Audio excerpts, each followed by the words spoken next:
नमस्कार। आज Pataliputra research channel में आप लोग का बहुत बहुत स्वागत है। और आज भारतीय संविधान से संबंधित बहुत ही महत्वपूर्ण संविधान संबंधित प्रश्न आज लेके आए हैं, जो बहुत ही महत्वपूर्ण है। और ये क्वेश्चंस आते ही हैं और बहुत बार आए भी हैं और आते रहेंगे। कृपया इस पे बहुत ध्यान से अंत तक देखें, बनाए रखें। आप लोग से एक अनुरोध है कि कृपया लाइक और सब्सक्राइब करें ताकि मोटिवेशन होता रहे और मैं आप लोग के लिए बहुत ही अच्छी क्वेश्चन से लाता रहूं। और आपका जितने से कोई भी एग्ज़ाम हो, किसी टाइप के एग्ज़ाम हो, बीपीएससी हो, बीएसएससी हो, या उत्तर प्रदेश से रिलेटेड कोई भी पीएससी के एग्ज़ाम हो, मध्य प्रदेश से हो, आरआरबी हो, सारे भी क्वेश्चन ही आते हैं और बहुत ही इंपॉर्टेंट क्वेश्चन है। आप अंत तक देखें, बने रहें। और सारे क्वेश्चंस फिर 50 क्वेश्चंस हैं आप लोग के लिए।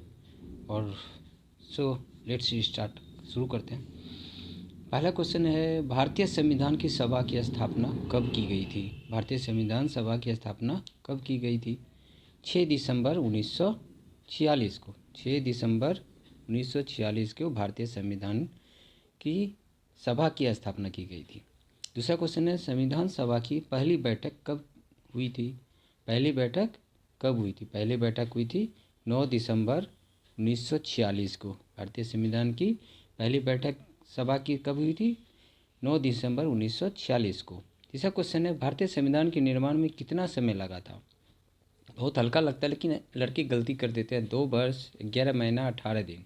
ठीक है, ये क्वेश्चन कई बार आए हैं, आप देखे होंगे, कई बार आए हैं। भारतीय संविधान में राष्ट्रपति के चुनाव की प्रणाली किस देश से लाई गई थी या ली गई थी?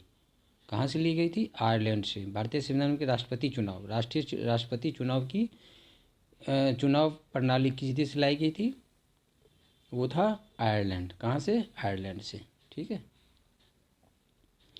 भारतीय संविधान में धर्मनिरपेक्ष समाजवाद शब्द किस किस वर्ष में जोड़े गए हैं? कौन से संविधान में जो 1976 ईस्वी में धर्मनिरपेक्ष और समाजवाद शब्द जोड़ा गया संविधान में। ठीक है। छठा क्वेश्चन, पंचवर्षीय योजना की अवधारणा किस देश के संविधान से प्रेरित है? पंचवर्षीय योजना की अवधारणा किस देश के संविधान से प्रेरित है? वो देश कौन सा है? सोवियत संघ। सोवियत संघ। ठीक है। नेक्स्ट क्वेश्चन चलते हैं, किस भाग को संविधान की आत्मा कहा जाता है? ये बहुत ही महत्वपूर्ण क्वेश्चन है और बहुत बार पूछा गया है। ये बहुत ही वेरी वेरी इंपॉर्टेंट है और बहुत सारे लड़के जानते भी हैं, ऐसी बात नहीं है, बट ये क्वेश्चन दोहराया जाता है, कई बार दोहराया गया। प्रस्तावना, भारतीय भाग, किस भाग को संविधान की आत्मा कहा जाता है? वो है प्रस्तावना। प्रस्तावना जो है आत्मा कहा जाता है संविधान का। संविधान सभा के अस्थायी अध्यक्ष कौन थे? अस्थायी पूछ रहा है, कई बार क्वेश्चन दे देता है। अस्थायी सदस्य सच्चिदानंद सिन्हा जो है अस्थायी अध्यक्ष थे। संविधान सभा के अस्थायी अध्यक्ष के रूप में किसे नियुक्त किया गया था? डॉक्टर राजेंद्र प्रसाद को संविधान सभा के अस्थायी अध्यक्ष के रूप में नियुक्त किया गया था। भारतीय संविधान को लागू करते समय इसमें कितने अनुच्छेद, भाग, अनुसूचियाँ थी? ये क्वेश्चन आते ही आते हैं। कभी पूछ देता है अनुसूचियाँ, कभी पूछ देता है भाग, कभी पूछ देता है अनुसूचियाँ कितनी थी। तो ये दिमाग में आप नोट कर लीजिए, 395 अनुसूचियाँ थी, सॉरी 395 अनुच्छेद थे, भाग 22 था और अनुसूची कितने थे? 8। जब भारतीय संविधान के सबसे पहले लागू हुआ था उस टाइम ये था। वर्तमान में भारतीय संविधान में कितने अनुच्छेद, भाग और अनुसूचियाँ? वर्तमान में 448 अनुच्छेद है, 25 भाग है, 12 अनुसूचियाँ हैं। 25 भाग हैं, 12 अनुसूचियाँ हैं। ठीक है। वर्तमान में कितने हैं? वर्तमान में 448 अनुच्छेद है, 25 भाग है, 12 अनुसूचियाँ हैं। ठीक है। देश का कौन सा सर्वोच्च कानून है? भारत का जो कानून है, सर्वोच्च कानून कौन सा है? वो है भारतीय संविधान। भारतीय संविधान। ठीक है। नेक्स्ट चलते हैं। प्रारूप समिति अध्यक्ष कौन थे? डॉक्टर भीमराव अम्बेडकर। संविधान में भारतीय समिति जो प्रारूप समिति अध्यक्ष थे वो कौन थे? Doctor Bhimrao Ambedkar.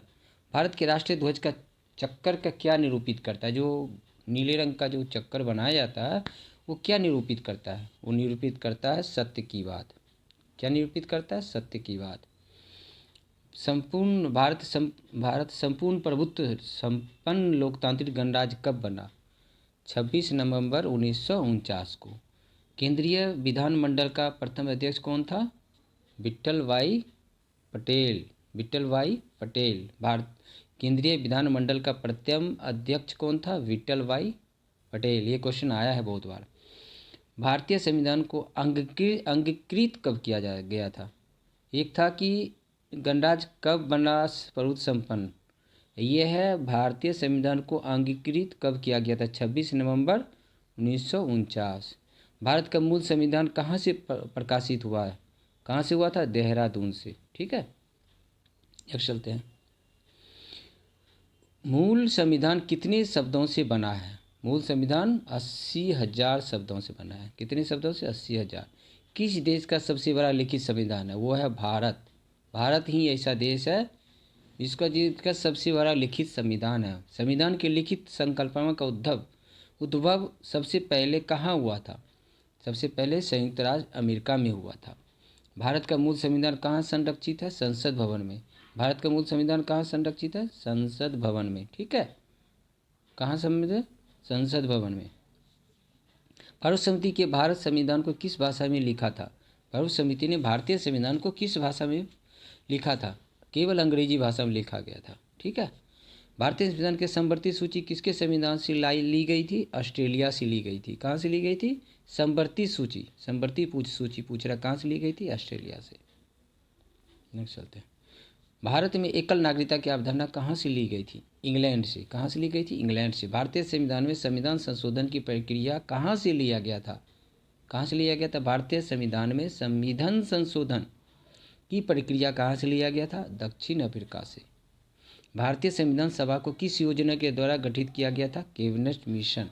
Cabinet mission के द्वारा गठित किया गया था। भारतीय संविधान की रचना के समय संवैधानिक सलाहकार कौन थे? वी.एन. राव।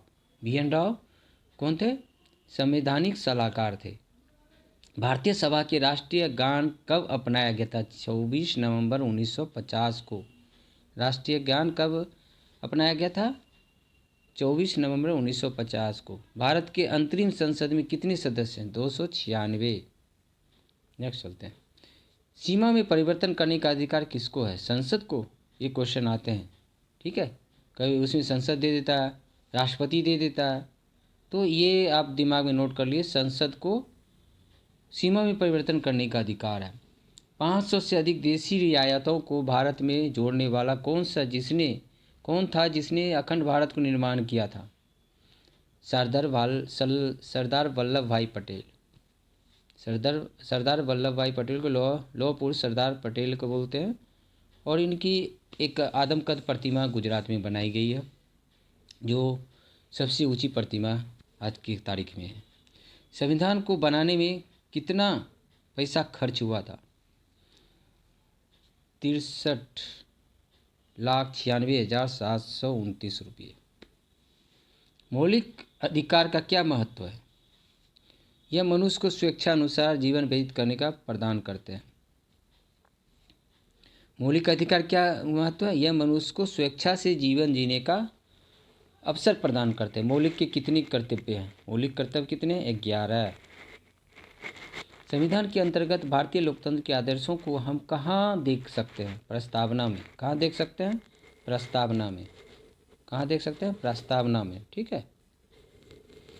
भारत की संप्रभुता किसमें निहित है? भारत की जनता में। ये क्वेश्चन आया हुआ है, कई बार आया हुआ। भारत की संप्रभुता किसमें निहित है? भारत की जनता में। भारत से ज्ञान की प्रस्तावना में देश का कौन सा नाम उल्लेखित है? भारत और इंडिया। भारत और इंडिया जो है, भारत की ज्ञान की प्रस्तावना में उल्लेखित नाम है भारत और इंडिया। संविधान की प्रस्तावना का संशोधन कितनी बार किया गया है? एक बार। प्रस्तावना में केवल एक बार किया गया। भारतीय संविधान की प्रस्तावना में धर्मनिरपेक्ष शब्द कहाँ से जोड़ा गया था? 42वां संशोधन में। धर्मनिरपेक्ष शब्द कहाँ से जोड़ा गया था? 42वां संशोधन में।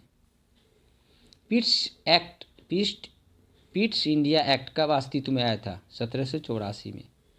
भारतीय संविधान के किस अनुच्छेद में राज्यों से संबंधित विशिष्ट प्रावधान उल्लेख हैं?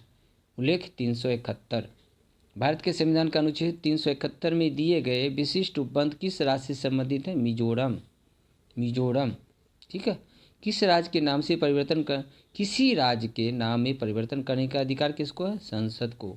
भारत के अंतर्गत भारतीय लोकतंत्र के आदर्शों को हम कहाँ देखते हैं? प्रस्तावना में। आदर्शों को कहाँ देखते हैं? प्रस्तावना में। ठीक है। भारतीय संविधान के किस संशोधन अधिनियम द्वारा भारतीय राज्य व्यवस्था को संवैधानिक दर्जा दिया गया? 73वें संविधान संशोधन में। ठीक है।